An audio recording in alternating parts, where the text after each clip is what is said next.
ইসরাইল ডাক দিয়া কই আল্লাহর নবী গো, ও আল্লাহর পয়গম্বর, আমি আপনার বুকের উপরে আমি ইসরাইলের দুইটা আঙ্গুল রাখলাম আপনার রূহটান কবজ করার জন্য। ইয়াহিয়া আলাইহিস সালাম ডাক দিয়া কই ইসরাইল রে, আমার মনে হচ্ছে তুমি যেন এমন বড় একটা পাথর আমার বুকে চাপা দিছো, আমার বুকের জন্য চাপা দিয়ে হাড় গুলো ভেঙে দিচ্ছ আজরাইল। আজরাইল ডাক দিয়া কই আল্লাহর পয়গম্বর, ও আল্লাহর পয়গম্বর, এতদিন পর্যন্ত যতজন মানুষের আমি কবজ করলাম, আল্লাহর কসম করে বলি সব চাইতে সহজভাবে আপনি ইয়াহিয়া নবীর জান আমি কবজ করতেছি। জোরে জোরে কি আল্লাহু আকবার বলা যাবে না? ও মুসলমান বাবা শুনে যাও, আল্লাহর পয়গম্বর ইয়াহিয়া আলাইহিস সালাম মৃত্যুর যন্ত্রণা সাকরাতের যন্ত্রণা সহ্য করতে পারে না। তুমি আমি এত বদ আমল করি, এত খারাপ কাজ তুমি আমি করলাম, জীবনে কত নামাজ ছেড়ে দিলাম, জীবনে কত রোজা ইচ্ছা কইরা ভাঙ্গা ফেললাম, জীবনে কত মানুষের উপর জুলুম করলাম, জীবনে কত মানুষের উপরে নির্যাতন করলাম, এই জবান দিয়া কত মানুষরে আঘাত করলাম, এই হাত দিয়া কত মানুষকে প্রহার করলাম, জীবনে একটা বারও তো চিন্তা করলাম না মৃত্যুর কথা। ওই আজরাইল যেদিন তোমার আমার ঘরের দরজায় আসবে কেমনটা লাগবে বন্ধুরে। এই ক্ষমতা কোনোদিন চিরস্থায়ী হবে না, তোমার আমার টাকা পয়সা ধন দৌলত কোনো কাজে আসবে না। বাবা আমি শামসুল আলম হুসাইনের গায়ের এই জুব্বাটা নবীর সুন্নাত, আমার মাথার পাগড়িটা নবীর সুন্নাত, আমরা মেসওয়াক করি মেসওয়াক আমার নবীর সুন্নাত। এই আমার যুবক ভাই, নবীর সুন্নাত পাগড়ি আমার মৃত্যুর পরে যাবে না, নবীর সুন্নাত জুব্বা এটাও রেখে দেওয়া হবে, আমার মৃত্যুর পরে কবরের ভিতরে আমাকে দিয়ে দিবে না। নবীর সুন্নাত মেসওয়াক করা, ওই মেসওয়াক মসজিদের ইমাম আমার সাথে দিয়ে দিবে না, নবীর সুন্নাত আংটি পরা সেগুলো আমার সাথে দিয়ে দিবে না। এ যুবক, একটা মাত্র সুন্নাত নবীর যেটা তোমার আমার সাথে কবরে যাবে, একটা মাত্র সুন্নাত যেটা তোমার আমার সাথে মৃত্যুর পরে চাইলেই কেউ রাখতে পারবে না। তোমার আমার সাথে টাকা দিবে না, পয়সা দিবে না, বাড়ির দলিল দিবে না, তোমার আমার সাথে স্বর্ণ অলংকার মণি মুক্তা দিবে না, নবীর সুন্নাত জুব্বা দিবে না, নবীর সুন্নাত পাগড়ি দিবে না, কিন্তু একটা জিনিস চাইলেও কেউ রাখতে পারবে না, সেটা হলো তোমার আমার মুখের দাড়ি। নবীর সুন্নাত কথা বলো ঠিক কিনা রে বাবা? কথা কোন ঠিক নাও? এই নবীর সুন্নাত দাড়ি রাখতে পারবো নি? কথা কয় না, রাখতে পারবে? যদি কেউ চায় যে না পাগড়িটাও নিলাম গা, জুব্বাটাও নিলাম গা, এটা তো নবীর সুন্নাত, কিন্তু দুনিয়াতে থেকে যাবে, দুনিয়াতে রেখে যাবেন, কিন্তু একটা সুন্নত আছে যেগুলা কবরে নিতে পারবেন, সেগুলো হলে দাড়ি। কথা কোন ঠিক কিনা? জোরে কোন ঠিক না? ও যুবক, কিন্তু অনেকে দাড়ি রাখতে চাও না, একটু করে কবরের ভিতরে তুমি আমি যাব কি এমন প্রস্তুতি তুমি আমি নিলাম, কবরের ভিতরে যাব কি এমন প্রস্তুতি তুমি আমি গ্রহণ করলাম। জিজ্ঞাসা যদি করা হয় তোমার নামাজ কত বৎসরের, হিসাব মিলাইলে এখনো আমাদের অনেকের 10 বৎসরের নামাজ হয় নাই, অনেকের এখনো 20 বছরের নামাজ হয় নাই, অনেকের এখনো 5 বৎসরে পরিপূর্ণ রোজা হয় নাই। আমাদের নামাজও নাই, আমাদের রোজাও নাই, আমাদের দান সদকা হজ যাকাতও নাই। প্রশ্ন করবেন কবরে কি নিয়ে যাবেন, কবরে কি নিয়ে আপনার আমার সাথে যাবেন, ওই কবরে কেমনে থাকবে? যেই কবরে তুমি আমি নেকামল ছাড়া গেলে কি উপায় হবে? ওই কবরে যাওয়ার সময় তোমার আমার টাকা পয়সা যাবে না, ধন সম্পদ বাড়ি গাড়ির দলিল দিবে না। ওই কবরে যাওয়ার সময় দুইটা জিনিস নিয়ে যাইব, একটা জিনিসের নাম হলো ঈমান, আরেকটা জিনিসের নাম হলো আমল। কথা কও ঠিক কিনা? জোরে কন ঠিক কি না? নাকি নোয়াগাঁওয়ের মানুষের সাথে বাড়ির দলিল দিয়া দিব মনে হয় কি কন? কারণ ইমাম সাহেবরা তো খুব দয়াবান যে না ভাই সাহেব বহুত কষ্ট কইরা এই বিলের ভিতরে অত কষ্ট কইরা জায়গা জমিন কিনছে নামাজ ছাইরা দিয়া কি কন একটু দলিল একটা দোয়া দেই, যদি আজরাইল মুনকার নাকিরে যদি প্রশ্ন করে বাড়ির দলিলটা দেখায়া গুস্টুর দিয়া কোনো মতে ভাই সাহেব বাচ্চা দেবো সুযোগ আসেনি? কথা কন না আসেনিও? আমি বিভোর হয়ে রাসূল নামের, আমি বিভোর হয়ে রাসূল নামের দরুদ পড়ে যাই। ওই নামের মাঝে কি যেন এক শান্তি খুঁজে পায়, ওই নামের মাঝে কি যেন এক শান্তি খুঁজে পায়। ওই নামই আমার গলার মালা, ওই নাম জপে মোর জোড়ায় জ্বালা, ওই নামই আমার গলার মালা, ওই নাম জপে মোর জোড়ায় জ্বালা। মুদের সব ভুল হবে না পেলে, ওই মুদের সব ভুল হবে না পেলে, ওই চরণ তলে ঠায়। ওই নামের মাঝে কি যেন এক শান্তি খুঁজে পাই। লা ইলাহা জোরে লা ইলাহা হো, লা ইলাহা ইল্লাল্লাহ জোরে লা ইলাহা ইল্লাল্লাহ হো, লা ইলাহা ইল্লাল্লাহ, লা ইলাহা ইল্লাল্লাহ।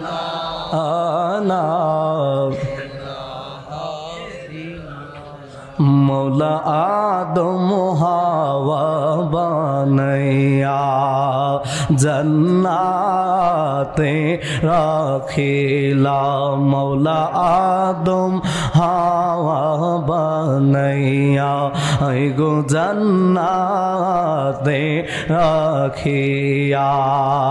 হিকমতে গোল দম খাওয়াইয়া মৌলা, হিকমতে গোল দম খাওয়াইয়া দুনিয়াতে বাঁচাইলা। লা ইলাহা ইল্লাল্লাহ, লা ইলাহা ইল্লাল্লাহ জোড়ে লা ইলাহা ইল্লাল্লাহ, লা ইল্লাল্লাহ, লা ইলাহা ইল্লাল্লাহ, লা ইলাহা ইল্লাল্লাহ, লা ইলাহা ইয়া রহমান ইয়া আল্লাহ ইয়া রহিম ইয়া আল্লাহ ইয়া রহমান ইয়া আল্লাহ ইয়া রহিম ইয়া আল্লাহ লা ইলাহা ইল্লাল্লাহ লা ইলাহা ইল্লাল্লাহ ইলাহা ইল্লাল্লাহ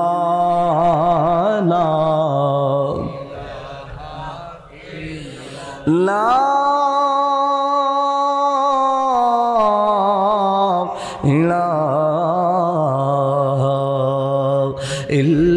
ইল্লাল্লাহু মুহাম্মাদুর রাসূলুল্লাহ সাল্লাল্লাহু আলাইহি ওয়াসাল্লাম। একটা জবান বন্ধ রাখবেন না, মায়ার সুরে উচ্চ আওয়াজে বলেন আল্লাহু আকবার। আর একটু মহব্বতের শুনে বলবেন কি ইয়া রাসূলুল্লাহ।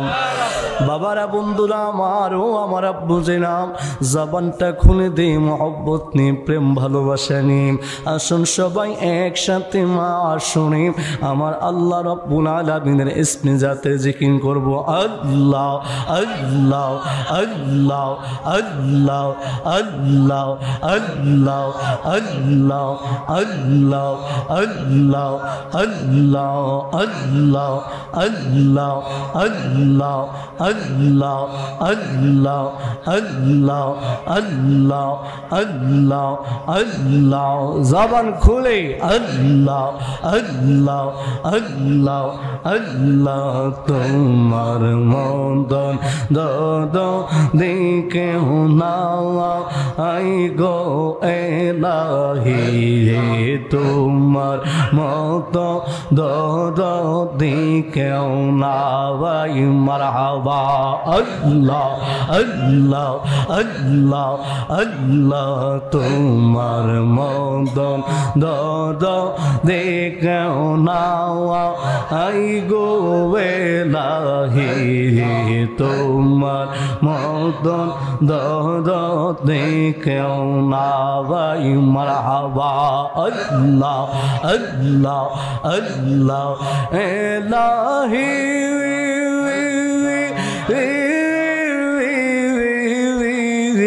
মাতা পিতার ও মন কালে এব বেতে পাঠাবিলে জরায়তে দিয়ে ছিলে ঠাই তোমা রেয়া জব ঘটনা মাতা পিতা টের পাইল না, তোমা রিয়া জব ঘটনা মাতা পিতা টের পাইল না।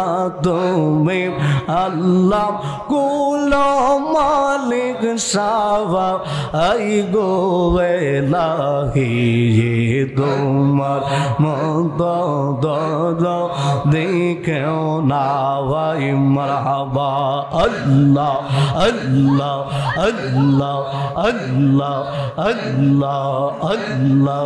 তোমার মদন দদ দেখেও না আই গো এলাহি, তোমার মদন দদ দেখেও না ভাই।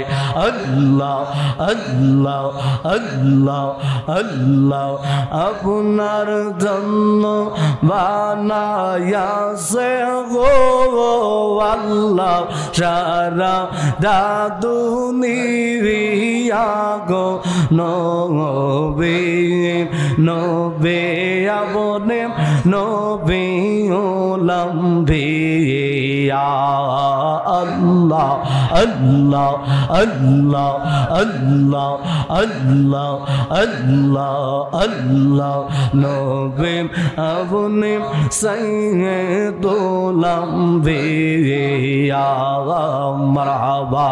আল্লাহ আল্লাহ আল্লাহ আল্লাহ। ফুল সে জাতের কাটে কোনো বেব তাকে বেন্দারাইয়া, ফুল সে রাতের কাটে কোনো বেব থাকে বেন্দারাইয়া। বাবে তাপি উম্মদ গন দে গো নবী নেবে পার করি রিয়া গো নবী নবী আপনে নবী লম্বিয়া মারহাবা আল্লাহ আল্লাহ আল্লাহ আল্লাহ আল্লাহ নবী আপনে নবী লম্বিয়া মারহাবা আল্লাহ আল্লাহ আল্লাহ আল্লাহ কৌসারের মালিক নবী কৌসার বিলাইবা জান্নাতের মালিক নবী গো নবী জান্নাত বিলাওয়াই বাগো নবী নবী আপনি নবী লম্বিয়া মারহাবা আল্লাহ আল্লাহ আল্লাহ আল্লাহ আল্লাহ আল্লাহ আল্লাহ আল্লাহ লা ইলাহা ইল্লাল্লাহু মুহাম্মাদুর রাসূলুল্লাহ সাল্লাল্লাহু আলাইহি ওয়াসাল্লাম মরণের চেহারা মুবারক দেখায়ো আকা মরণের চেহারা মুবারক দেখায়ো আকা কাছে বসে কালিমাটা পড়িয়ে দিও আকা কাছে বসে কালিমাটা পড়িয়ে দিও রওজা মুবারকে বারবার লিও মুবারক কদমে চুমিতে দিও আকা মুবারক কদমে চুমিতে দিও আকা রোহটা বের হতে হাসিটা দিও আকা রোহটা বের হতে হাসিটা দিও আকা কাছে বসে কালিমাটা পড়িয়ে দিও মরণে চেহারা মুবারক দেখায়ো আকা মরণে চেহারা মুবারক দেখায়ো আকা কাছে বসে কালিমাটা পড়ি আবু বকর ওমর ওসমান হতে পারি নাই বেলায়েতের সম্রাট যিনি ওই রকম প্রেম নাই আকা বেলায়েতের সম্রাট যিনি ওই রকম প্রেম নাই তোমার গোলাম যারা তাদের সাথে আমায় রাখিও তোমার গোলাম যারা তাদের সাথে আমায় রাখিও আকা কাছে বসে কালিমাটা পড়িয়ে দিও মরণে চেহারা মুবারক দেখায়ো আকা মরণে চেহারা মুবারক দেখায়ো আকা কাছে বসে কালিমাটা পড়িয়ে দিও আলহামদুলিল্লাহ ওয়া শুকরিল্লাহ ওয়া সালাতু ওয়া সালামু আলা হাবিবিল্লাহ ঐতিহ্যবাহী নোয়াগাঁও বাগেরহাটি মুন্সিবাড়ি আবুল ইসলাম মুন্সি সাহেবের বাড়িতে মরহুম আবুল ইসলাম মুন্সি ইসালে সাওয়াব ও সকল কবরবাসীদের রুহের মাগফিরাত কামনায় আয়োজিত আজকের এই প্রথম বার্ষিক সুন্নি মহাসম্মেলনের সম্মানিত সভাপতি ও আখির মোনাজাত যিনি পরিচালনা করবেন পীরে তরিকত রাহনুমায়ে শরিয়ত মুর্শিদে বরহক শাহ সফি আল্লামা ইউনুস আনসারী মদ্দাজিল্লাহুল আলী পীর সাহেব কিবলা আনসারিয়া দরবার শরীফ মাধবপুর শুকরি বলি আলহামদুলিল্লাহ। আজকের মাহফিলের সম্মানিত সভারত্ন আল্লামা মনিরুজ্জামান উসমানী মাসুম সাহেব, ডিডি ইসলামী ফাউন্ডেশন হবিগঞ্জ জেলা। সহসভাপতি মণ্ডলী হিসাবে রয়েছেন মোহাম্মদ মাজিদ মিয়া সরদার, মোহাম্মদ মুবারক মুন্সি, হাজী মোহাম্মদ ওলিউর রহমান মুন্সি, মোহাম্মদ হেলাল মুন্সি। আজকের মাহফিলের বিশেষ অতিথি হযরত মাওলানা মুফতি নাজমুল হুসাইন আত-তাহিরি সাহেব, পানেশ্বর মাদানিয়া গাউসিয়া দাখিল মাদ্রাসা। আজকের মাহফিলের বিশেষ অতিথি হিসাবে মূল্যবান আলোচনা করেছেন বিশিষ্ট ইসলামী চিন্তাবিদ হযরতুল আল্লাহ হযরত মাওলানা আজিজুর রহমান আল কাদরি বারাকাল্লাহু তাআলা ফি হায়াতিহি, আউলিয়ানগর মুহাম্মদী আলিম মাদ্রাসা বিজয়নগর। এতক্ষণ পর্যন্ত গুরুত্বপূর্ণ তাকরীর করেছেন আমার অত্যন্ত শ্রদ্ধাভাজন মোহাব্বতের বড় ভাই বিশিষ্ট ইসলামী চিন্তাবিদ হযরত মাওলানা রফিকুল ইসলাম আল কাদরি সাহেব বারাকাল্লাহু তাআলা ফি হায়াতিহি, সহসভার বিটি দাউদপুর শামসুল উলুম গাউসিয়া সুন্নিয়া দাখিল মাদ্রাসা। আরও আলোচনা করেছেন হযরত মাওলানা মুফতি রুহুল আমিন সাহেব, সুপার ফয়জানে মাদিনা দাখিল মাদ্রাসা।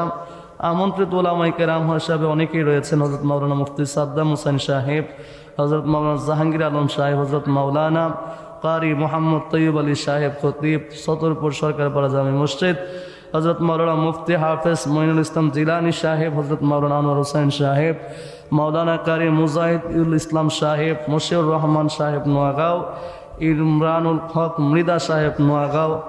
মাহফিল পরিচালনা বিশেষ করে আমার অত্যন্ত মহব্বতের ভাইজান বন্ধু হযরত মাওলানা দেলওয়ার হুসাইন সহ হযরত মোহাম্মদ মুজাহির মুন্সি অনেকে রয়েছেন। নাতে রাসূল পরিচালনায় জুবাইদুল ইসলাম, মানিক মকিরুর রহমান সহ অনেকের নাম রয়েছে। মঞ্চে উপস্থিত উলামায়ে কেরাম, মুরব্বী নিজাম, যুবক ভাইয়েরাম, পর্দানিশীন মা বোনেরাম, স্কুল কলেজ ইউনিভার্সিটি মাদ্রাসা শিক্ষার্থীরা, বিভিন্ন পেশায় নিয়োজিত শ্রমিক, ড্রাইভার, দিনমজুর, ব্যবসায়িক, চাকরিজীবী সকল শ্রেণীর বাবা ভাইয়েরাম, সবার প্রতি আমি আবারও সালাম পেশ করছি। আসসালামু আলাইকুম ওয়া রাহমাতুল্লাহি ওয়া বারাকাতুহু। বাজান, এই জায়গাটাতে বসছি, এটাকে দুনিয়ার অন্য কোনো হাট বাজারের মতো? একটু প্রশ্নের উত্তর জানা থাকলে জবাব দিবেন। রাত্র মোটামুটি গভীর হয়ে গেছে। আমার মনে হয় যতটুকু আলোচনা আপনাদের শ্রবণ করা দরকার, শোনা দরকার, বাদ মাগরিব থেকে যথেষ্ট আলোচনা হয়েছে, ঠিক কিনা বলেন? তারপরেও আপনারা মহব্বত নিয়ে, প্রেম ভালোবাসা নিয়ে বসে আছেন। আমি ক্ষুদ্র মানুষ, একেবারে আদনা মানুষ, আমি আপনাদের সামনে কিছু বলার ইচ্ছা পোষণ করেছি। আমার ভাইজান অত্যন্ত মহব্বত করে আমরা একসাথে আমরা শিক্ষাঙ্গনে কাজ করছি, প্রতিষ্ঠানে খেদমত করে যাচ্ছি। সেই সুবাদে আপনাদের কাছে আজকে এসেছি। কিছুক্ষণ সময় একেবারেই মুখতাসার কথা বলবো, তবে তার আগে আপনাদেরকে জবাব দিতে হবে এই জায়গাটা দুনিয়ার অন্যান্য জায়গার চাইতে ভালো নাকি খারাপ? ভালো। জানা থাকলে বলেন ভালো না খারাপ? ভালো। সবাই বিশ্বাস করেন ভালো। এবার একটা জবাব দিবেন। আমরা যারা এই জান্নাতের বাগানের সামানার নিচে বসি, রাসূলুল্লাহর হাদিস অনুযায়ী এই জায়গাটা বর্তমানে জান্নাতের বাগান হিসাবে আছে। সুবহানাল্লাহ।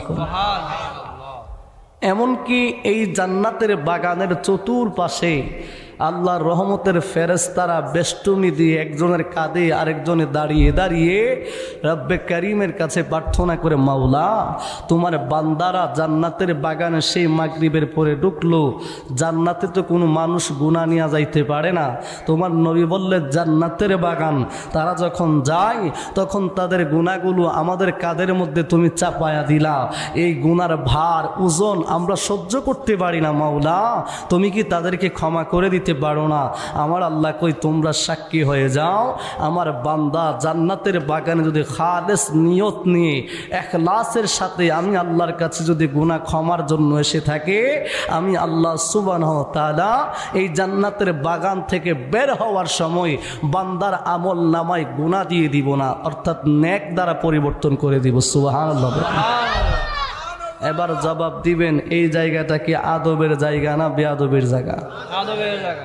আমার কিছু কথা আছে খুব স্ট্রেট ফরওয়ার্ড কথা। এর মধ্যে একটা হলো, কারো যদি ভালো না লাগে, বেয়াদবি করার যদি কারো ইচ্ছে হয়, বাবা তোরে অনুরোধ করি তুই আমার মাহফিল থেকে চলে যাবি। কেন? কারণ বেয়াদব নিয়ে কখনো আদবের মজলিস হয় না, ঠিক কিনা? কোন বেয়াদব দিয়ে কি হয় না? আদবের মজলিস হয় না। হেদায়েতের জন্য হাজার হাজার লক্ষ লক্ষ মানুষ জরুরি না। মহব্বত প্রেম থাকলে অল্প মানুষেও অনেক কিছু হয়, ঠিক কিনা বলেন? মানুষের সংখ্যা মাহফিল কবুলিয়ত হওয়ার জন্য শর্ত না, শর্ত নাকি বলেন? মাহফিল কবুলিয়ত হওয়ার জন্য মানুষের আধিক্যতাই যদি হকের দলিল হয়, বদরের প্রান্তনে ৩১৩ জনের বিপরীতে নবীর দুশমন ১,০০০ ছিল, কথা কোন ঠিক নেই? এখন হকের দলিল যদি সংখ্যার আধিক্যতা হয়, জবাব দিবেন আমার নবী মুসলমানেরা হকের পক্ষে ছিলেন নাকি কাফেররা হকের পক্ষে ছিলেন? হক কার পক্ষে ছিল? আমার নবীর পক্ষে, ঠিক কিনা বলেন? সেজন্য আমি আলোচনা করার আগে বিষয়গুলো মাঝে মাঝে বলতে হয়। আমার বেশি শ্রোতার দরকার নাই, আদবওয়ালা কিছু লোক থাকলেই হবে। বেয়াদব লোক আমার প্রোগ্রামে বসার দরকার নাই, কারণ এটা বড় আদবের জায়গা। রসুলের দুরূদ হবে, আল্লাহর জিকির হবে, কোরআন সুন্নাহ থেকে আলোচনা হবে, সুতরাং বেয়াদবি করা যাবে না। কষ্ট পাইছেন? খারাপ লাগছে মনে হয়? আমার আব্বু যে বাবারা, ভাইরা, বন্ধুরা, ও আমার নোয়াগাঁওয়ের বাবারা, আমি শামসুল আলম হুসাইনিকে একটা বিষয় দেওয়া হলো রে বাবা। আমার পূর্ববর্তী যারা আলোচনা করলেন প্রত্যেক আলেমদেরকে এক একটা করে সাবজেক্ট দেওয়া হলো। আমি শামসুল আলম হুসাইনিরও একটা সাবজেক্ট মাহফিল কমিটির পক্ষ থেকে দিয়ে দিলেন। আমার এমন একটা সাবজেক্ট দিল রে বাবা, যে সাবজেক্টটা প্রতিটা মানুষের জীবনের সাথে একেবারে জড়িত হয়ে গেল, যে বিষয়টা পৃথিবীর কোনো মানুষ অস্বীকার করতে পারবে না। আপনি যদি মুসলমান হন তাও বিশ্বাস করবেন, যদি কোনো হিন্দুরে জিজ্ঞাসা করেন সেও বিশ্বাস করবে, কোনো ইহুদিরে বললে সেও বিশ্বাস করবে, কোনো নাসারারে বললে সেও বিশ্বাস করবে, কোনো নাস্তিকরে বললে সেও বিশ্বাস করবে, কোনো ধরনের যেই কোনো ধর্মের লোকেরে বললে সেই বিশ্বাস করবে। রবের ব্যাপারে যদি প্রশ্ন করা হয় তোমার সৃষ্টিকর্তাকে, নাস্তিকরা জবাব দিবে আমার কোনো সৃষ্টিকর্তা নাই, আমি নিজের থেকে উৎপত্তি, নিজের থেকে বিনাশ হয়ে যাব, সৃষ্টিকর্তা বলতে কোনো কিছু কোনো জায়গার ভিতরে নাই। যদি হিন্দুকে প্রশ্ন করো তোমার সৃষ্টিকর্তাকে, সে জবাব দিবে আমার রব হলো ভগবান। তুমি যদি খ্রিস্টানকে জিজ্ঞেস করো তোমার রবকে, সে জবাব দিবে আমার রব হলো গড। এইভাবে এক একজন এক একটা সৃষ্টিকর্তার কথা বলবে। ও বন্ধুরে, মুসলমান হলে সৃষ্টিকর্তাকে যদি জিজ্ঞেস করা হয় রবকে, আমরা জবাব দিব রব্বি আল্লাহ। কথা বলেন ঠিক কিনা বাবা? ও যুবক, রবের প্রশ্ন নিয়ে মানুষের ভিতরে মত পার্থক্য আছে, দ্বন্দ্ব আছে, কিন্তু একটা প্রশ্নের ব্যাপারে কারো কোনো মতো পার্থক্য নাই, কারো কোনো দ্বন্দ্ব নাই। প্রশ্ন করবেন সেই পার্থক্যটা কোন জায়গায়, প্রশ্ন করবেন সেই প্রশ্নটা কোন প্রশ্ন, জিজ্ঞাসা করবেন ও শামসুল আলম হুসাইনি হুজুর ওইটা কোন প্রশ্ন যেটা সবাই একমত। যদি জিজ্ঞাসা করেন আমি শামসুল আলম হুসাইনি রে ভাই আপনি মরবেননি, আমি জবাব দিব হ্যাঁ আমি মারা যাব। যদি হিন্দুরে জিজ্ঞাসা করেন আপনি মরবেননি, হিন্দু বলবে হ্যাঁ আমি মারা যাব, পৃথিবীতে থাকা যাবে না। ইহুদিরে প্রশ্ন করবেন যদি মরবেনি, ইহুদি জবাব দিবে হ্যাঁ আমি মরব, পৃথিবীতে বাঁচা যাবে না। নাসারারে জিজ্ঞাসা করবেন যদি মরবেনি, নাসারা জবাব দিবে হ্যাঁ পৃথিবীতে থাকা যাবে না, মরতে হবে। তার মানে বোঝা যায় রে বাবা, ও আমার নোয়াগাঁওয়ের বাবারা, ও আমার আশেপাশের এলাকার বন্ধুরা শুনে যাও, শুনে যাও। তাইলে মানুষ মারা যাবে এই ব্যাপারে কারো কোনো দ্বিমত নাই, মানুষ মরতেই হবে। কথা বলেন ঠিক কিনা বাবা? এবার প্রশ্ন করব বন্ধুরে, মুসলমান মারা গেলে তার মৃত্যুর পরে সব কিছু শেষ নাকি শুরু? জোরে কন। হিন্দু মারা গেলে তারে আগুন দিয়া পুড়ায়া দেয়। হিন্দুদের ধর্মীয় মতবাদ হলো কেউ যদি দুনিয়াতে পুণ্যের কাজ করে, ভালো কাজ করে, তাহলে পরবর্তী সে আবার পুনর্জন্ম হবে, পুনরায় আবার মানুষ রূপে জন্মগ্রহণ করবে। কেউ যদি খারাপ কাজ করে, কেউ যদি অন্যায় কাজ করে, ওই ব্যক্তিটা পুনর্জন্মে যে কোনো হাইওয়ান প্রাণী হয়ে জন্মগ্রহণ করবে। মুসলমান বাবা জবাব দিবেন, মুসলমানদের ধর্মীয় বিশ্বাস পুনর্জন্ম, পৃথিবীতে আবার আসবো, এটা কি মুসলমানদের আকীদা কিনা? কথা কন। মুসলমান পুনর্জন্মে বিশ্বাস করে না। মুসলমান বিশ্বাস করতে হবে দুনিয়ার বাড়িতে যা কিছুই আমি করব, ভালো করি কিংবা খারাপ করি, আমার মৃত্যুর পরে প্রতিটা জিনিসের হিসাব আমার আল্লাহর কাছে দেওয়া লাগবে। আমি যদি ইমানদার হই, আমি যদি নেক কাজ করি, আমার এক হিসাব, আমি যদি বেঈমান হই, বদকার করি, আরেক হিসাব। কথা বলেন ঠিক কিনা? ইহুদি ব্যক্তি যারা, তারা পরকাল বিশ্বাস করে না। খ্রিস্টানেরা পরকালের আযাব বিশ্বাস করে না। মুতাজিলারা মৃত্যুর পরে আযাব তারা বিশ্বাস করে না। মুতাজিলারা কয় ভালো করলেও আল্লাহ করছে, খারাপ করলেও আল্লাহ করছে, আমার কোনো দোষ নাই। কিন্তু ইমানদার মুসলমান বাবা, ও আমার নোয়াগাঁওয়ের বাবারা, বন্ধুরা রে আমার, ও আমার নোয়াগাঁওয়ের ও যুবক ভাই, তোমার আমার মৃত্যুর পরে তোমার আমার জীবনের সমাপ্তি ঘটবে না। তোমার আমার মৃত্যুর পরে শুধুমাত্র স্থান পরিবর্তন হবে। তুমি আমি প্রথমে ছিলাম আলমে আরোহার ভিতরে, ওই আলমে আরোহা থেকে বাবার পিঠের ভিতরে আসছি, বাবার পিঠ থেকে মায়ের রেহেমের ভিতরে আসছি, মায়ের রেহেম, মায়ের পেট থেকে দুনিয়ার জমিনে আসলাম। আমার আল্লাহ যদি চাইতো তোমারে আমার বৃষ্টির ফোঁটার মতো আকাশ থেকে জমিনের ভিতরে পাঠাইতে পারত। আমার আল্লাহ যদি চাইতো এই পৃথিবীতে যেইভাবে বৃক্ষ তরুলতা জন্মায়, আমার আল্লাহ ওইভাবে তোমারে আমার সৃষ্টি করতে পারত। কিন্তু আমার আল্লাহ ওইভাবে তোমারে আমার সৃষ্টি করলেন না। আমার আল্লাহ তোমারে আমারে সুন্দর একটা সিস্টেম পদ্ধতি দিয়া মা বাবার মাধ্যমে এই পৃথিবীতে দিয়েছে। কথা বলেন ঠিক কিনা? জোরে কোন ঠিক না? ও যুবক, একটা সুশৃঙ্খল পদ্ধতিতে, একটা সুন্দর স্ট্রাকচারে তোমারে আমারে আল্লাহ পাঠাইলো।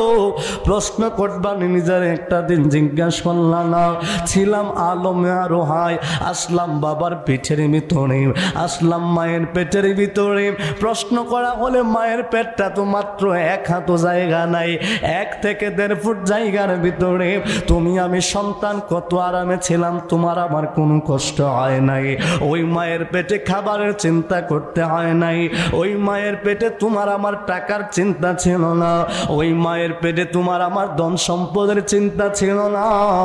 এবার যদি তোমারে প্রশ্ন করি রে যুবক, ওই মায়ের পেটে তোমারে আমারে যিনি রিজিকের ফয়সালা করে দিলেন, ওই মায়ের পেটে তোমারে আমারে খাবারের ব্যবস্থা যিনি করে দিলেন, জবানটা খুলে বলো তিনি কে?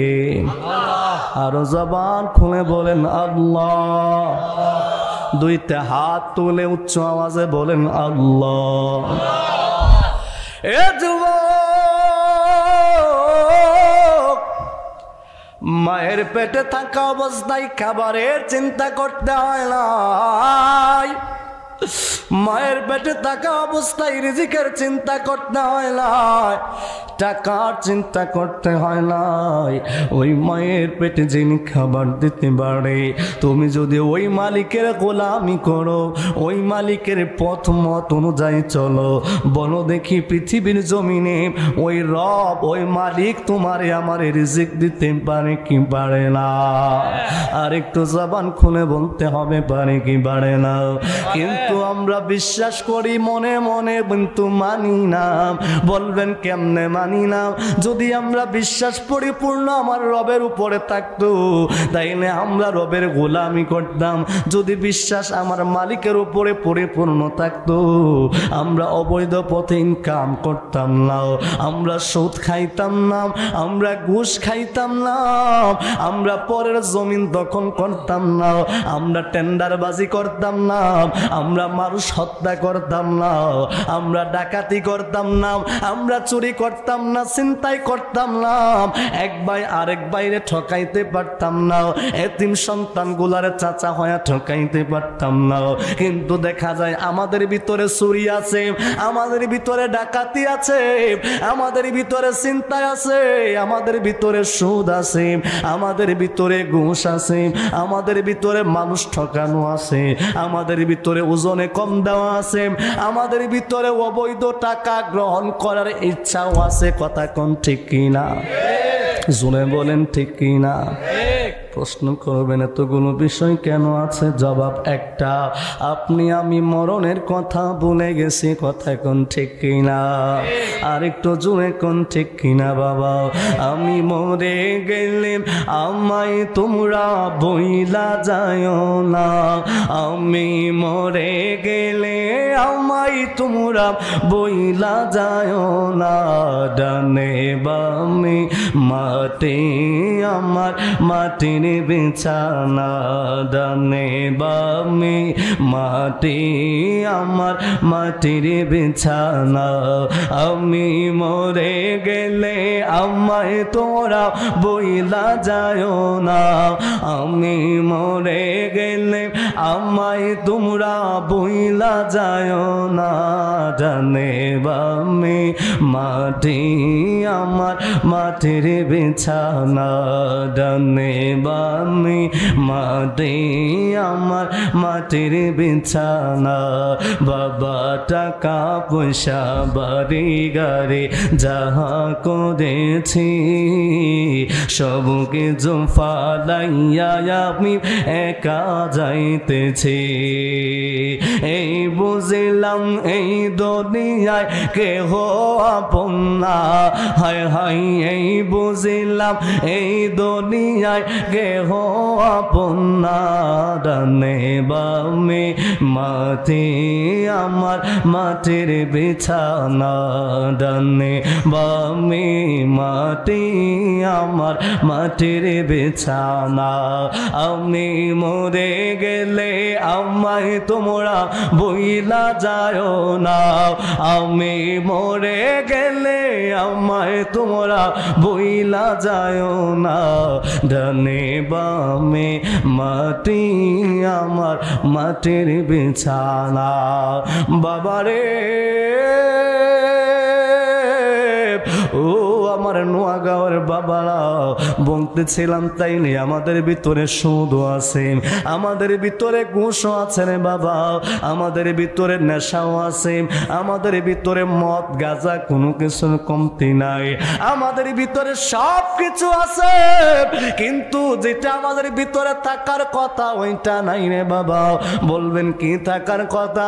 আমাদের ভিতরে আমার আল্লাহর ভয় থাকার কথা। কথা কোন ঠিক কিনা? ও যুবক, তোর দুইটা পায়ে হাত দিয়া আমি শামসুল আলম হুসাইন অনুরোধ করে দিয়ে যাই, আজকে মুসলমানের সন্তান কোন পথে যায় শুনে যান। আজকে আমাদের সমাজে দিন দিন মদ্যপান বৃদ্ধি পাচ্ছে। কথা কোন ঠিক কিনা? আজকে আমাদের সমাজে সুদ বৃদ্ধি পাচ্ছে, আজকে আমাদের সমাজে জেনা ব্যভিচার বৃদ্ধি পাচ্ছে। বড় অবাক হয়ে গেলাম, বড় অবাক হয়ে গেলাম। মাত্র 65 ঘন্টায় এই সোনার বাংলাদেশে প্রায় 72 জন মহিলাকে ধর্ষণ করা হয়েছে। নাউজুবিল্লাহ বলেন। এটা আমি শামসুল আলম হুসাইনের কথা নাম মিডিয়া কভারেজ করলো, মিডিয়ার খবরে আসছে এই 65 ঘন্টা সময়ের ভিতরে প্রায় 72-70-এর উপরে যদি নারী দর্শন হয়ে থাকে, যেগুলো মানুষ জানছে সেগুলোর নিউজ আসছে, যেগুলো মানুষ জানে নাই সেগুলো তো হয় নাই। শুধুমাত্র কি মানুষের দর্শন করলেই হয়? অনেক মানুষ চোখের জানা করে, অনেক মানুষ মনের জানা করে। কারণ কি? কারণ হলো একটা, মানুষের ভিতরে মরণের ভয় নাই। কথা কোন ঠিক কিনা বাবা? এ বাবা তুমি জানুলি আমার নবী রাহমাতুল্লিল আলামিন পৃথিবীতে আসার আগে এই পৃথিবীটাকে বলা হতো আইয়ামে জাহিলিয়াত। কেন আইয়ামে জাহিলিয়াত বলা হতো? আইয়ামে জাহিলিয়াত বলার জন্য প্রধানত 3টা কারণ ছিল। 1 নাম্বার কারণ হলো মানুষের মধ্যে সুদের ব্যবহার ছিল। 2 নাম্বার কারণ হলো মানুষদের মানুষের মধ্যে হত্যা করার প্রবণতা ছিল।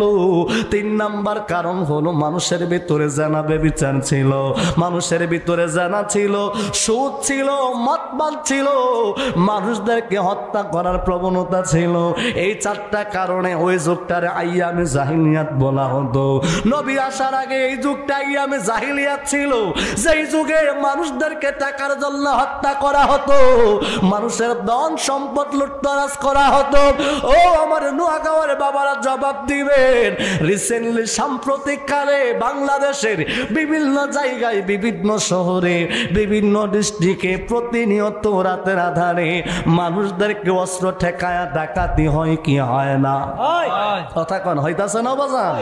প্রতিদিন ডাকাতি হচ্ছে, প্রতিদিন হত্যা হচ্ছে, প্রতিদিন মানুষের ভিতরে অপরাধ হচ্ছে, প্রতিদিন মানুষ সুদের দিকে আকলায় দৌড়াচ্ছে বাবা, প্রতিদিন মানুষ জানাবে বিচারের দিকে দৌড়ায়, প্রতিদিন মানুষগুলা বিভিন্ন কৌশলে যুব সমাজগুলা খারাপ দিকে ধাবিত হয়।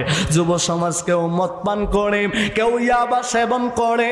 তার মানে বোঝা যায় বর্তমান প্রেক্ষাপটে ওই জাহিলিয়া যুগের 4টা যে আলামত, এগুলো আমাদের সমাজেও আছে, আছে না নাই? এই বাবা জবাব দেন, আছে না নাই?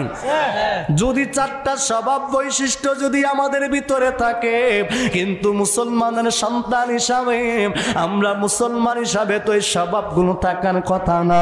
কেন বাবা আমাদের ভিতরে আছে জানেননি?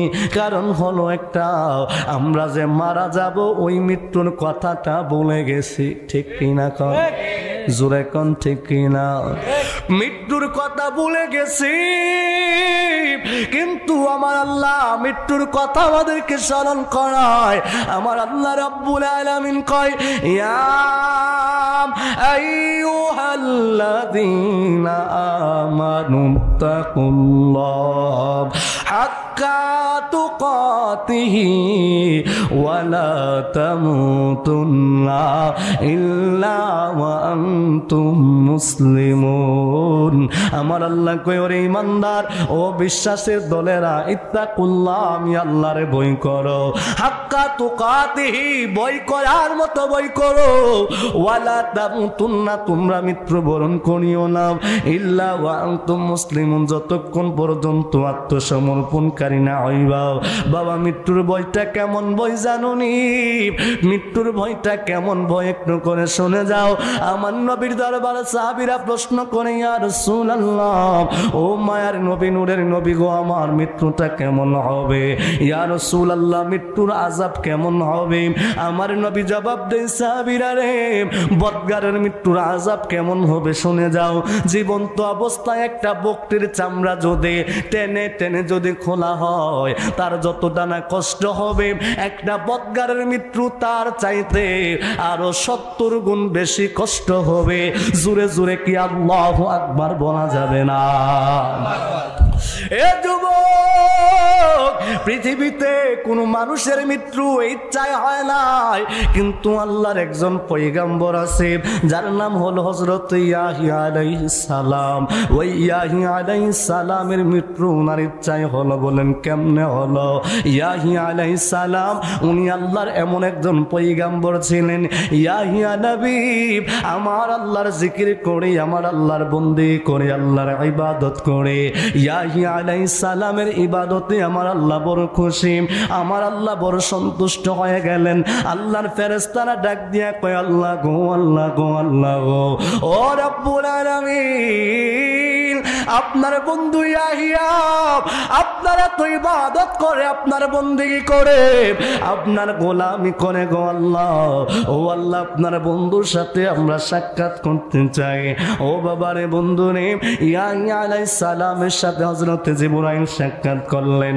জিবরাইল আমিন বলে, ও আল্লাহর পয়গম্বর, আপনার কোনো আরজি আছে কিনা, কোনো ইচ্ছা আছে কিনা মানে বলেন না। আল্লাহর পয়গম্বর ইয়াহিয়া আলাইহিস সালাম কোন ইচ্ছার কথা কয় না। মিকাইল আলাইহিস সালাম আসলে, ও আল্লাহর পয়গম্বর, আপনার কোন শখ থাকলে আমাকে বলেন, আমি সেটা পূরণ করে দিব। আল্লাহর নবী ডাক দিয়া কই, ও মিকাইল, আমি তোমার কাছে জানতে চাই রে মিকাইল, তুমি যে পৃথিবীতে বৃষ্টি বর্ষণের দায়িত্ব আমার আল্লাহ তোমার কাছে দিল, এ মিকাইল তুমি বলো ওই বৃষ্টিগুলো তুমি কেমনে নাজিল করো?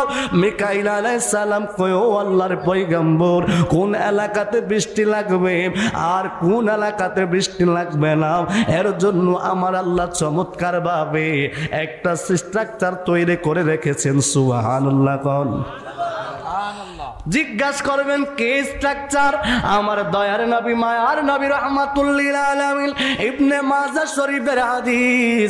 আমার নবী রাহমাতুল লিল আলামিন কয়, উম্মত শুনে যাও, শুনে যাও, যখন কোন এলাকার মানুষ, কোন কওমের মানুষ, কোন দেশের মানুষ যখন পরিপূর্ণভাবে যাকাত প্রদান করে না, আমার আল্লাহ ওই এলাকাতে বৃষ্টি বন্ধ করে দেয়। আমার আল্লাহ ওই এলাকাতে একেবারে বৃষ্টি বন্ধ করে দিত যদি ওই এলাকাতে গাছ বৃক্ষ তরুলতা না থাকতো। তার মানে বোঝা যায় দান সৎকার মাধ্যমে, যাকাতের মাধ্যমে আমার আল্লাহ রহমতের বৃষ্টি নাজিল করে। সুবহানাল্লাহ বলবেন না? ইয়া পয়গম্বরের কাছে এবার সর্বশেষ একজন ফেরেশতা আসলেন, যার নাম হলো হযরত আজরাইল আলাইহিস সালাম। আজরাইল আলাইহিস সালাম যখন আসলেন, ডাক দিয়া কই, ও আল্লাহর পয়গম্বর, আপনার কাছে জিবরাইল আসলো, আপনার কাছে মিকাইল আসলো, ইসরাফিল আসলো, ও আল্লাহর পয়গম্বর, আমি আজরাইলের সালাম আপনি গ্রহণ করেন। ডাক দিয়া কই, আল্লাহর পয়গম্বর, ও আল্লাহর পয়গম্বর, আমি আজরাইলের কাছে আপনার কোনো আরজি আসেনি, আমি আজরাইলের কাছে আপনার কোনো চাওয়া পাওয়া আসেনি। ইয়াহিয়া আলাইহিস সালাম দুইটা চোখের পানি চাইরা, চোখের পানি দুইটা দিয়া জোর জোর করে পড়ে ডাক দিয়ে কই, আজরাইল রে, ও আজরাইল, আমি শুনলাম তুমি মালাকুল মউত। আজরাইল রে, আজরাইল, আজরাইল, আমি জানি তুমি যখন কারো ঘরের দরজায় যাও, বাবার কাছ থেকে সন্তান নিয়ে যাও, সন্তানের কুল থেকে বাবারে নিয়ে যাও, ও আজরাইল রে, ভাইয়ের কাছ থেকে বোনের নিয়ে যাও, বোনের কাছ থেকে বাইরে নিয়ে যাও। জোরে জোরে কি আল্লাহু আকবার বলবেন না?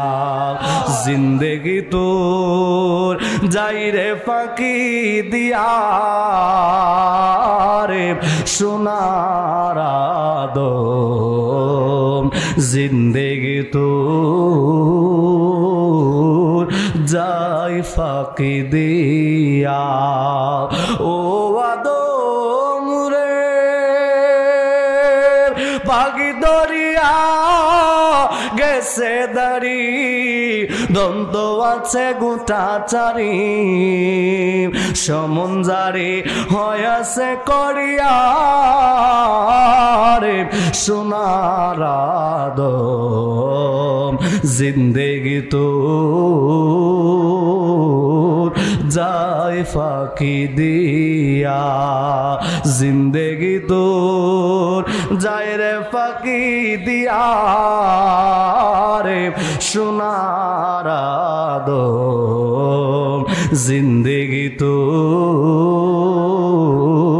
যাই ফাঁকি দিয়া, ও আদম রে, কামিলির কুলেতে কাল ঘুমেতে রইলি তুই, সারা নিশে কাটাইলি তুই ঘুমাইয়া, ঘুমাইয়া রে সোনার আদম, জিন্দেগি তোর যায় ফাঁকি দিয়া। জবানটা খুলে কি আল্লাহু আকবার বলবেন না?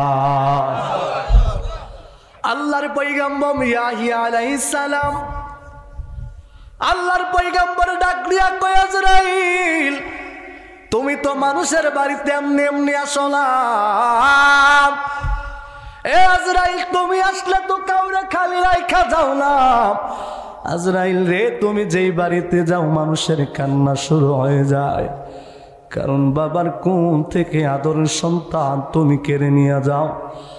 সন্তানের কোল থেকে বাবার লাশ করে তুমি বাবার রূহটা নিয়ে যাও। আজরাইল মাথাটা নত করে কয়, আল্লাহর পয়গম্বর, এটা আমি আজরাইলকে আমার আল্লাহ বড় একটা গুরুত্বপূর্ণ দায়িত্ব দান করল। আমি আজরাইল মানুষদেরকে রূহ কবজ করার দায়িত্ব আমার আল্লাহ দিলেন। আল্লাহর পয়গম্বর কয়, আজরাইল তোমার কি মায়া লাগায় না? আজরাইল জবাব দেয়, ও আল্লাহর পয়গম্বর শুনে নেন, আমি যখন ইমানদারের রূহটা যখন কবজ করি গো, ও আল্লাহর পয়গম্বর, ইমানদারের রূহটা কবজ করার সময় আমার মায়া লাগে, কিন্তু তারপরেও আমার আল্লাহ রব্বুল আলামিনের আদেশ রক্ষা করার জন্য আমি আজরাইল ইমানদারের রূহ কবজ করি। জুরে কন্যা সুবহানাল্লাহ। ইয়াহইয়া আলাইহিস সালাম জিজ্ঞাসা করে, আজরাইল, তাইলে যারা বেঈমান, যারা বদ আমলদার, যারা গুনাহগার ব্যক্তির রূহ কবজ করতে তোমার কেমন লাগে? আজরাইল বলে, যখন আমি গুনাহগার ব্যক্তির রূহটা যখন কবজ করি, আমি আজরাইলের বড় রাগ উঠে যায়, বড় গুসা উঠে যায়, কারণ আমার আল্লাহ বড় মায়া করে তার সৃষ্টি করলো, কিন্তু পৃথিবীতে আসার পরে সে আল্লাহর গোলামি করে নাই, পৃথিবীতে আসার পরে সে আল্লাহর ইবাদত করে নাই, পৃথিবীতে আসার পরে সে আল্লাহর বন্দেগী করে নাই, পৃথিবীতে আসার পরে মালিকের হুকুম সে মানে নাই। আমি আজরাইল যখন তার রূহটা কবজ করি, আমার বড় রাগ উঠে যায়, আমি বড় গর্জ দিয়া তার রূহটারে আমি কবজ করি। ইয়াহইয়া আলাইহিস সালাম ডাক দিয়া কয়, আজরাইল রে, ও আজরাইল, তুমি যদি আমারে বলছো আমার কোন দাবি আছে কিনা রে আজরাইল? আজরাইল তুমি শোনো, আমি ইয়াহইয়া তোমার কাছ থেকে একটা বিষয় জানতে চাই। এ আজরাইল, আমি ইয়াহইয়া তোমার কাছে একটা দাবি করি, ওই দাবিটা হলো, আমি ইয়াহইয়া পয়গম্বর জানি মৃত্যুর যন্ত্রণা বড় কঠিন রে আজরাইল, আমার বড় ইচ্ছা হয়, আমার বড় স্বাদ হয়, তুমি আমার একটু মৃত্যুর যন্ত্রণা দিবাও, তুমি আমার রূহটারে কবজ করবা, আবার আমার রূহটারে তুমি ফেরত দিবা, যদি এই শর্ত হয় তাইলে তুমি আমার রূহটারে কবজ করে নাও। আজরাইল ডাক দিয়া কয়, আল্লাহর পয়গম্বর, ও আল্লাহর পয়গম্বর, আমি যদি আপনার রূহ কবজ করে আবার ফেরত দিয়া দেই, রূহ কবজ করার ক্ষমতা আমার নাই, আমার আল্লাহ যদি হুকুম না দেয়, আমি আজরাইল কারো রূহ কবজ করতে পারি না। আমার আল্লাহ চাইলেই কারো রূহ কবজ করতে পারি, আমার আল্লাহ চাইলে কারো রূহ ফেরত দিতে পারে গো আল্লাহর পয়গম্বর। এবার আজরাইল কই, মালিক, তোমার পয়গম্বর রূহ কবজের কথা কয়, আমি কি করব?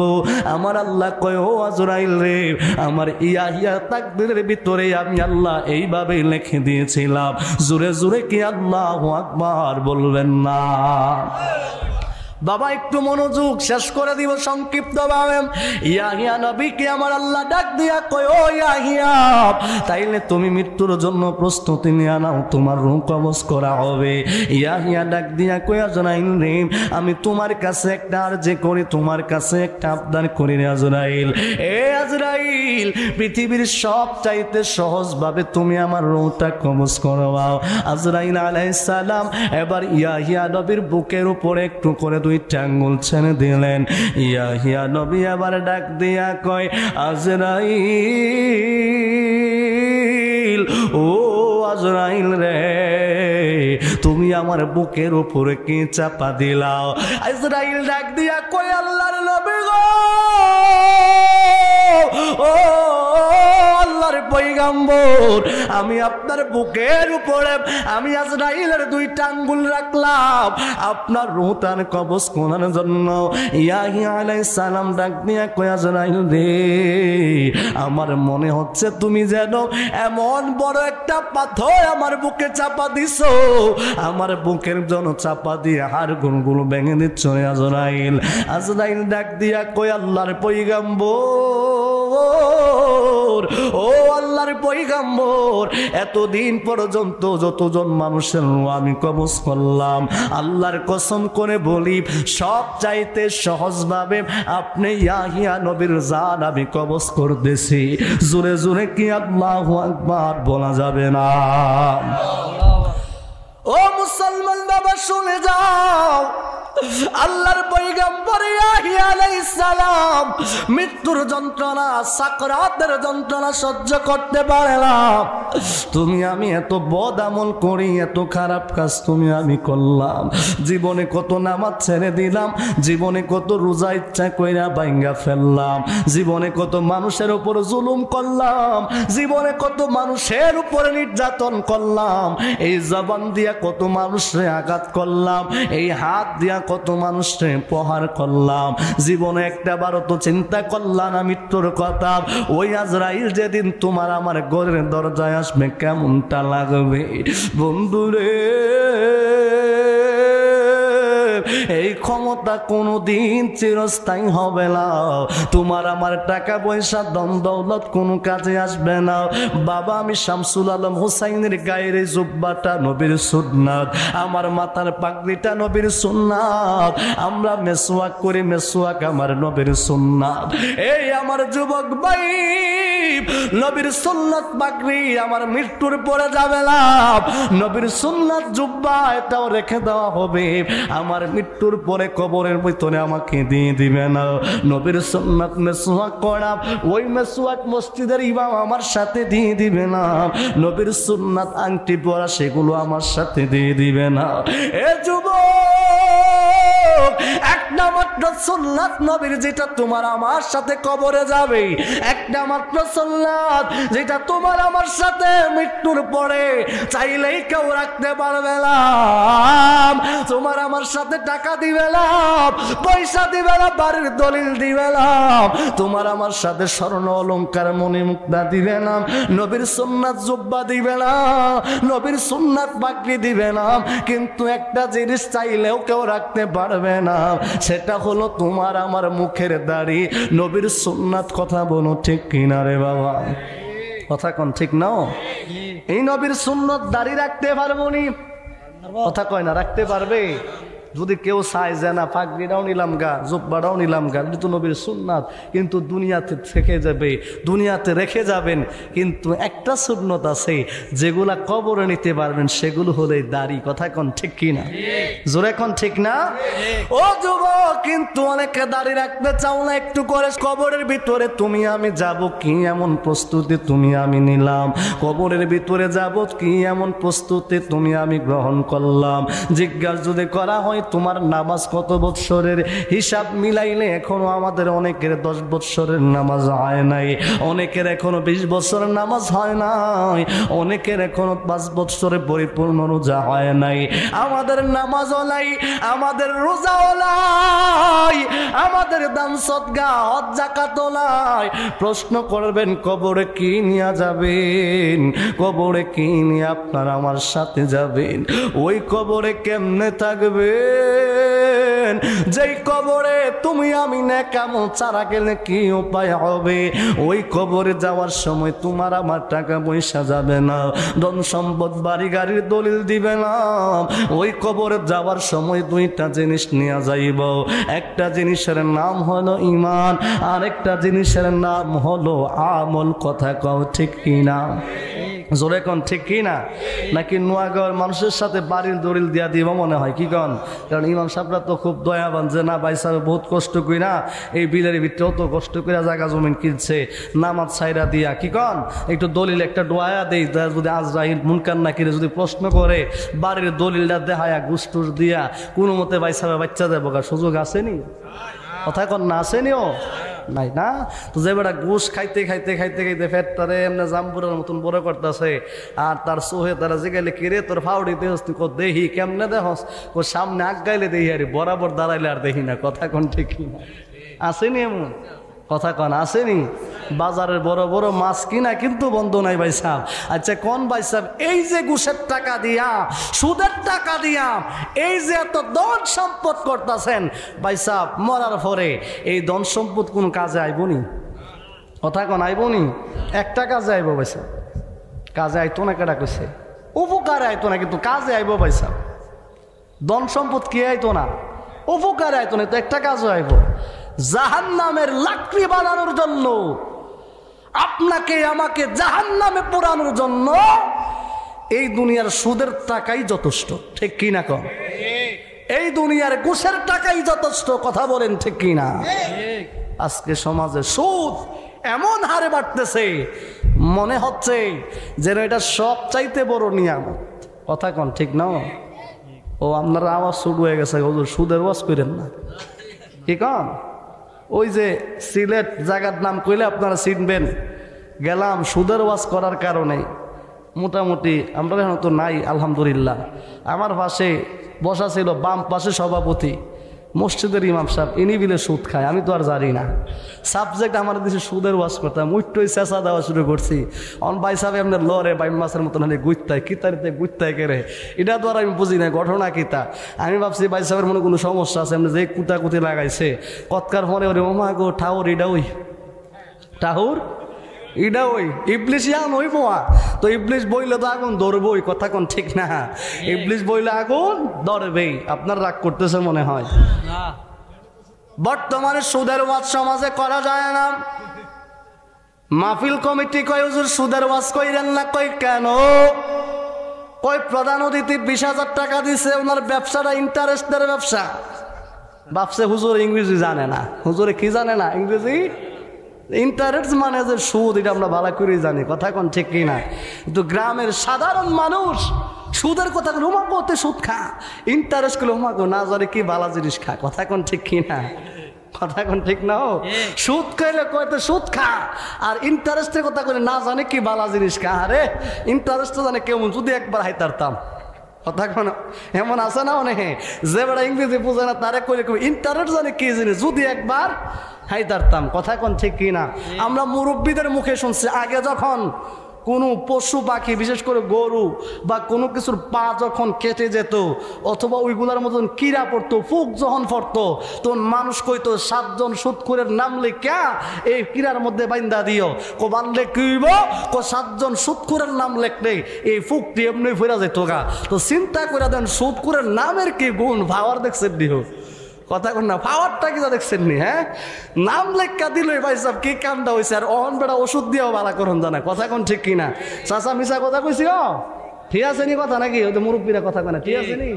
হ্যাঁ, সুদখোরের নাম লেখা যদি এ ফু এক বাপ রে বাপ, তোর যে ভাওয়ার বাবা, তোর ভাওয়ারের ছুটে আমি যাও কত আরাম করে বসতাম, যে হাম থেকে কিছু হামু, তোর নাম লেখা দিছে, আমি তোর গন্ধে আর থাকতাম না। এ গন্ধের ভিতরে ফুক তাহে তে আমার কি গন্ধ, এটার থেকে সুদখোরের নামের আরো বেশি গন্ধ। নাউজুবিল্লাহ কোন মেয়ে, আরো জোরে কোন নাউজুবিল্লাহ।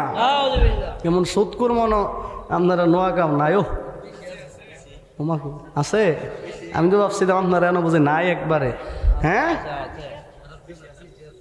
বুঝি আমার মৃত্যুর পরে টাকা নিয়ে যাওয়া যাবে না, পয়সা নিয়ে যাওয়া যাবে না, কি নিয়ে মৃত্যুর পরে কবরে যাবেন একটু শুনে যান। আপনি মৃত্যুর ভয় করি না, কবরের ভয় করি না। নবীর সাহাবী খলিফাতুল মুসলিমিন হযরতে ওমর রাদিয়াল্লাহু তাআলার জীবনী খুললে দেখা যায়, হযরতে ওমর যাকে আমার নবী তার সারা মুবাশশারা 10 জন জান্নাতীদের মধ্যে একজন ঘোষণা করলেন, ওই হযরতে ওমর রাদিয়াল্লাহু তাআলা রাতের বেলায় নিজের সমস্ত পোশাকগুলো খুলে ফেলে সাধারণ পোশাক পরে রাতের বেলায় রাস্তার গলিতে গলিতে হাঁটা শুরু করতেন। হযরত ওমরকে প্রশ্ন করা হয়, কেন আপনি রাস্তার গলি দিয়ে হাঁটেন? হযরত ওমর জবাব দেয়, আমার উপরে ইসলামী খেলাফতের দায়িত্ব আমার আল্লাহ দিলেন। আমি ওমর বড় ভয় পাই, আমার খেলাফতে যদি একটা কুকুর যদি অনাহারে মারা যায়, একটা বিড়াল যদি অনাহারে মারা যায়, কিয়ামতের ময়দানে যদি আমার আল্লাহ জিজ্ঞাসা করে, আমি উমর আল্লাহর দরবারে কি জবাব দিব? আমি উমর কবরে যাওয়ার পরে আমার নবী রাহমাতুল লিল আলামিনের সাথে দিদার হবে। আমার নবী যদি প্রশ্ন করে, ওই কবরে আমি কি জবাব দিব?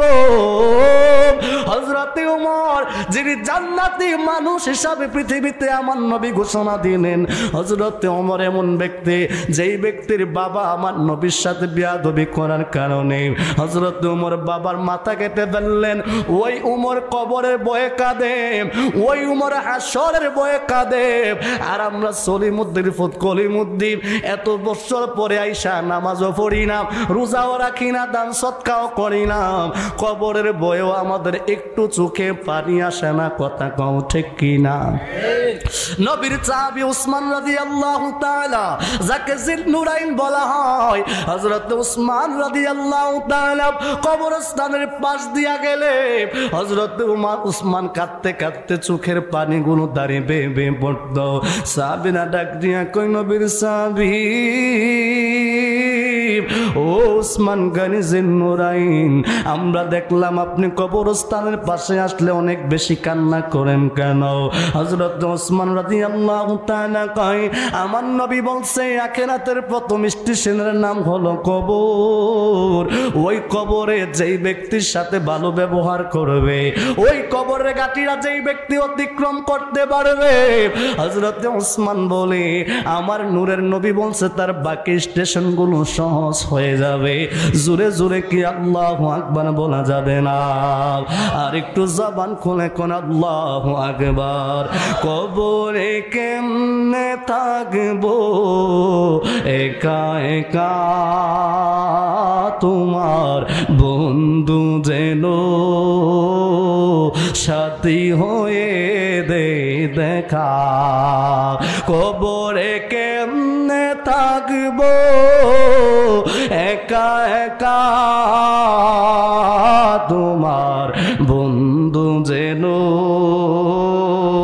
সাথী হয়ে দে দেখা। ও আমার নোয়াগাঁওয়ের বাবা, বলতেছিলাম হযরত উমর কেমনে কবরের ভয়ে কান্না শুনে যাও। হযরত উমর রাদিয়াল্লাহু তাআলা এইভাবে আস্তে আস্তে জীবন চালিত করে। ও বন্ধু রে, আমরা কবরের ভয়ে কাঁদি না, আমরা কিয়ামতের ময়দানের কথা চিন্তা করি না, আমরা হাসরের ময়দানের কথা চিন্তা করি না। কিন্তু নবীর সাহাবীরা কবরের ভয়ে কাঁদতেন, নবীর সাহাবীরা হাসরের ভয়ে কাঁদতেন, নবীর সাহাবীরা ফুলসিরাতের ভয়ে কাঁদতেন, নবীর সাহাবীরা আমার আল্লাহর ভয়ে, আমার আল্লাহর ভয়ে কাঁদতেন। আমাদের হৃদয়ে আল্লাহর ভয় নাই, আমাদের হৃদয়ে মরণের ভয় নাই, আমাদের হৃদয়ে কবরের আযাবের ভয় নাই, আমাদের হৃদয়ে মিজানের ভয় নাই, ফুলসিরাতের ভয় নাই। আমাদের জীবনে একটাই কামনা, একটাই বাসনা, সেটা হলো টাকা উপার্জন করো, খাও দাও ফুর্তি করো, বিল্ডিং করো, অথচ টাকা পয়সা বিল্ডিং কোনো কাজেই আসবে না। কথা কও ঠিক কিনা? হযরত উমর রাদিয়াল্লাহু তাআলা আনহুর জীবনী বললাম। হযরত উমর বলে, আমি উমর ওই দিন সফল হইলাম যেই দিন নবীর নাতি ইমাম হুসাইন রাদিয়াল্লাহু তাআলা আমার উমর সন্তানকে আব্দুল্লাহ ইবনে উমরকে গোলামের বেটা গোলাম বলল। হযরত উমর কয়, আমার ছেলে আব্দুল্লাহর যেদিন হযরত ইমাম হুসাইন গোলামের বেটা গোলাম কইল, আমি উমর ওই দিন বড় শান্তি পাইলাম, কারণ আমি উমরের সব চাইতে বড় লকব নবীর গোলাম, আমি উমরের সব চাইতে বড় লকব হলো নবীর গোলাম। কবরে আমার নবীর কাছে যদি এই লকবটা দেখাইতে পারি, এই সার্টিফিকেট দেখাইতে পারি, তাইলে আমি উমর চিন্তা মুক্ত হব। বন্ধুরে, ওই কবরের বয়স শুধু ওমর রাদিয়াল্লাহু তাআলা কাঁদছে এমন নাও, আম্মাজান খাদিজাতুল কুবরা রাদিয়াল্লাহু তাআলা নাও কান্দে। নূরের নবী, মায়ার নবী আমার আম্মাজান খাদিজারে কেমন ভালোবাসতো শুনে যাও। নবীজি আমার মা খাদিজা থাকা অবস্থায় দ্বিতীয় কোনো বিবাহ করলেন না। আম্মাজান খাদিজাতুল কুবরা রাদিয়াল্লাহু তাআলা আনহা কেমন নাও, জিনার সন্তান হলো সাইয়্যিদাতুন নিসা ইয়াদুল জান্নাহ মা ফাতিমাতুজ জাহরা রাদিয়াল্লাহু তাআলা আনহা। আম্মাজান খাদিজাতুল কুবরা কেমন শুনে যাও, জিনার মেয়ে হলো উম্মে কুলসুম রাদিয়াল্লাহু তাআলা আনহা। আম্মাজান খাদিজাতুল কুবরা কেমন শুনে যাও, যার নাতি দুইজন হলো জান্নাতের যুবকদের সরদার। আম্মাজান খাদিজা কেমন শুনে যাও, যার মেয়ে জান্নাতের মহিলাদের সরদার। আম্মাজান খাদিজা কেমন শুনে যাও, যার স্বামী হলেন রহমাতুল লিল আলামিন আম্মাজান খাদিজা কেমন মহিলা শুনে যাও, যার মেয়ের জামাতা মাওলা আলী হলো পুরুষদের জান্নাতের সরদার। ওই মা খাদিজা রাতের বেলায় চোখের ঘুম নাই, কোন কান্নার আওয়াজ জোর জোর করে পানি গোলা পড়ে। নবী আমার হুজরা মুবারকে গেল রে, আমার নবী যায় দেখে আম্মাজান খাদিজা কানতে কানতে চোখের পানি দিয়া বালিশ ভিজায়া লাইতেছে। আমার নবী ডাক দিয়া কয় খাদিজা, ও আমার প্রাণপ্রিয় স্ত্রী খাদিজা, কেন আপনি কান্দেন? কান্দার কারণ কি গো খাদিজা? আমার নবী ডাক দিয়া কই খাদিজা গো, আপনার কি বড় কষ্ট হয়? আমি নবীর সংসার করার জন্য আপনার টাকা পয়সা ধন দৌলত রাজপ্রাসাদ সবকিছু বিসর্জন করলেন, আমি নবীর জন্য আপনার সমস্ত সম্পদ ইসলামে দান করে দিলেন। ও খাদিজা, আমি নবীর জীবনের ভিতরে আমার সংসার করতে যায় আপনি কি খাবারের কষ্টের জন্য কান্না করেন কিনা? আপনি কি অর্থের জন্য আফসোস করেন কিনা? মা খাদিজার কান্না যেন আরো বেড়ে গেল রে বাবা। মা খাদিজা কই নবী গো, আমি খাদিজার টাকার জন্য কান্দি না, আমি খাদিজা পয়সার জন্য কাঁদি না, আমি খাদিজা কোনো কষ্টের জন্য কাঁদি না, আমি খাদিজা একটা মাত্র ভয়ে কাঁদি গো নবী, আমি খাদিজা মরণের ভয়ে কাঁদি, মরণের ভয়ে কাঁদি। আল্লাহু আকবার। মা খাদিজা কই নবী গো, আমি খাদিজা কবরের বয়ে কান্দি, আমি শুনছি আপনি বলছেন নবী গো ওই কবরের ভিতরে বড় কঠিন আযাব হবে। ইয়া রাসূলুল্লাহ, ইয়া হাবিবাল্লাহ, আমি খাদিজা কবরের বয়ে কান্দি, আমি খাদিজা ওই মৃত্যুর ভয়ে কান্দি গো নবী। আমার নবী মা খাদিজারে বুকের সাথে জড়ায়া ধরলেন। নবী আমার ডাক দিয়া কই খাদিজা, কান্না বন্ধ করো না গো খাদিজা। মা খাদিজা কই নবী গো, আমার কান্না বন্ধ হবে কিন্তু আমার কতগুলো ওসিয়ত আছে, আপনি নূরের নবী যদি আমার ওসিয়ত গুলো পূরণ কইরা দেন, আমি খাদিজার কান্না বন্ধ করে দিব গো নবীজি। আমার নবী ডাক দিয়া কই খাদিজা, কি ওসিয়ত পূরণ করলে আপনি কান্না বন্ধ করবেন? মা খাদিজা কই নবী গো, ও মায়ার নবীজি, আপনি আমারে বলেন না আমি যখন মারা যাব আমার বাজারের কোন কাফনের কাপড় দিয়ে আমারে আপনি প্যাকেট করবেন না, মক্কার বাজারের নতুন কাপড় আমার গায়ে দিবেন না, আমার গায়ে আপনি নূরের নবীর জুব্বা মুবারক দিয়া, আপনি নবীর পুরান জামা দিয়ে আমারে কাফন পরাইবেন। যদি আপনি ওয়াদা করেন তাইলে আমি খাদিজার কান্না বন্ধ করে দিব। নবী আমার কয় ঠিক আছে, তোমার ওসিয়ত আমি মানলাম। 2 নম্বরে মা খাদিজা কই নবী গো আরেকটা কাজ আছে। কই কি কাজ? ডাক দিয়া কই নবী গো, ও মায়ার নবীজি, আমি খাদিজার কবর যখন করা হয়ে যাবে আমারে কবরের ভিতরে দিবে, আমি শুনলাম ডান পাশের মাটি চাপ দিবে, বাম পাশে মিলায়া ফেলবে, বাম পাশের মাটি চাপ দিয়া ডান পাশে মিলায়া ফেলবে। আমি খাদিজা ওই কবরে একা থাকতে পারবো না, আমি খাদিজা আমার জীবন যৌবন আপনাকে সঁপে দিলাম, আপনি নবীরে ছাড়া আমি একা একা থাকতে পারবো না। আপনি নূরের নবী রহমাতুল লিল আলামিন আগে কবরে শুইবেন, তারপরে আমি খাদিজার ওই কবরটার ভিতরে রাখবেন। নবী আমার কয় তোমার দ্বিতীয় কথাটাও আমি রাখবো। মা খাদিজা কই নবী গো,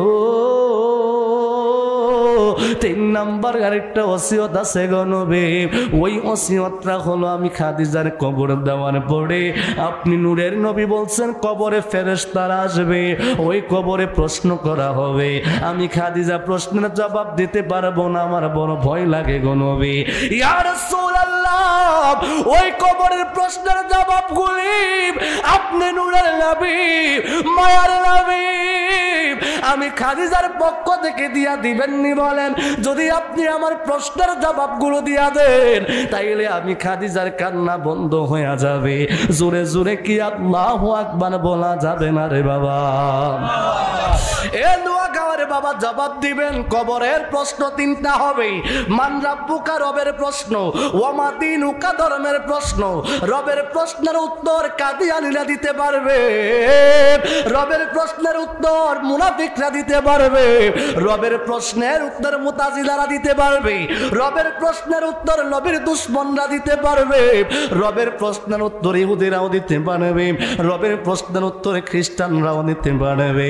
ধর্মের প্রশ্ন করা হবে, ইহুদিরা বাদ যাবে, খ্রিস্টানরা বাদ যাবে, বুদ্ধরা বাদ যাবে, নাসারারা বাদ যাবে, কিন্তু কাদিয়ানীরা কিন্তু বাদ যাবে না। কারণ কাদিয়ানীরাও তাদের ধর্ম ইসলাম হিসাবে মানে, কথা কোন ঠিক কিনা? তাইলে ধর্মের প্রশ্ন পাস করলে ইমানদার না, রবের প্রশ্ন পাস করলে ইমানদার না। একটা মাত্র প্রশ্ন আছে রে, যেই প্রশ্নটা পাস করলে ইমানদার হওয়া যায়। ওইটা কোন প্রশ্ন? ইমাম বুখারী কয় ওই প্রশ্ন হলো নাম্বার 1 প্রশ্ন, ওয়ামা কুনতা তাকুলু ফি হাক্কি হাযার রাজুল। হে মাইয়া, তুমি বলো তোমার কবরে যে ব্যক্তিটারে দেখা যায় তিনি কে, তার সম্পর্কে কি জানতে? নবীর আশিক হলে বলবে তিনি হলেন আমার নূরের নবী, আমার মায়ের নবী, রাহমাতুল লিল আলামিন। কথা বলেন ঠিক কি না? এই জন্য নবী চিনার নাম হলো ঈমান। নবী চিনলে কবরে আপনি শান্তিতে থাকবেন, নবী চিনলে হাসরে আপনি শান্তিতে থাকবেন, নবী চিনলে মৃত্যু আপনার সহজ হবে। কথা কোন ঠিক কিনা? সর্বশেষ কথা নে বাবা, ওই নবীর নিয়া পর্যন্ত আমাকে দেশের মানুষ সমালোচনা করে, নবীর নিয়ে খারাপ মন্তব্য করে, কিন্তু মুসলমানের সন্তান প্রতিবাদ করে না। কথা কও ঠিক কিনা? এনটিআরসি চিনেন তো নাকি? বাংলাদেশের বেসরকারি যত প্রতিষ্ঠান রয়েছে এগুলোর নিয়োগ প্রক্রিয়া যারা করে, এর মধ্যে একজন ব্যক্তিকে নিয়োগ করা হয়েছে যার নাম হলো রাখাল রাহা। হিন্দু না মুসলমান? জোরে কন। এই রাখাল রাহা সে আমার নবী নূরে মুজাসসাম হাবিবুল্লাহ, যার আকাশ চুম্বি শান, সেই নবীকে নিয়ে কটূক্তি করলো ৯২% বাংলাদেশের মুসলমান। এই দেশে এই নাস্তিক, এই হারামজাদা আমার রাসূলুল্লাহর বিরুদ্ধে কটূক্তি করলো, অথচ তাকে এখনো পর্যন্ত সেই পদেই বহাল রাখা হলো। কথা বলেন ঠিক কি না? এতে বোঝা যায় আমদারে টুপি পরায়া ভিতরটা আস্তে আস্তে ছিঁড়ে বিড়ে নিয়ে যাচ্ছে। কথা বলেন ঠিক কি না? শুধু বোঝাইছে মুসলমানের দেশ, প্রকৃত অর্থে এটা মুসলমানের দেশ আছে কিনা সন্দেহ আছে। কথা কোন ঠিক কিনা?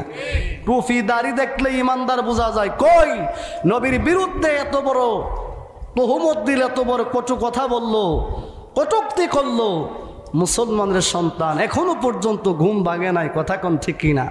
বাবারে গালি দিলে মাথার মধ্যে বাড়ি মারেন, মারে গালি দিলে সোজা সোজা ব্যাক কল বেড়াতেও বাস স্ট্যান্ডে যায় ফিটটা একবার মেরে লেছে, মারছে গেরে কোথার মারে গালি দিছে এর লিগে মেরে লেছে। কথা কোন আছে না এমন? অথচ মায়ের চাইতে, বাবার চাইতে, পৃথিবীর সমস্ত কিছুর চাইতে যিনি আপন তিনি হচ্ছেন রহমাতুল লিল। ওই নবীকে নিয়ে এত বড় কথা বললো, মুসলমান প্রতিবাদ করে না।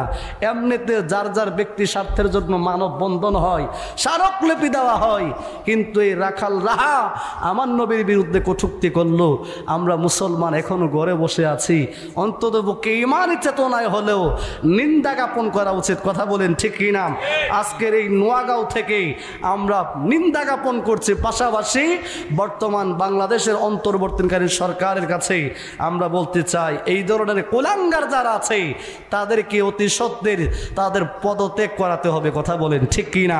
অন্যথায় বাংলার মুসলমান এই শান্তভাবে বসে থাকতে পারে না। ভাইরা আমার, আমি আপনাদের কাছে অনেক কথা বলার মতো পরিবেশ হয়ে গিয়েছিল, কিন্তু আজকে অনেক রাত্র হয়ে গেছে, সুতরাং আমি কথাগুলো আর সামনে লম্বা করব না। বিদায় বেলায় আপনাদের কাছে কয়েকটা বিষয় অনুরোধ করব। কে কে মরতেন না একটু আমার লগে হাতটা তুলেন।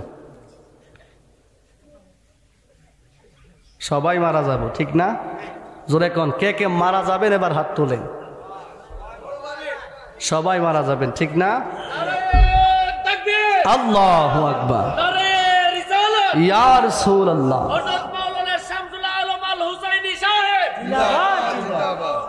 বাজার মৃত্যু নিশ্চিত, কোনো সন্দেহ নাই।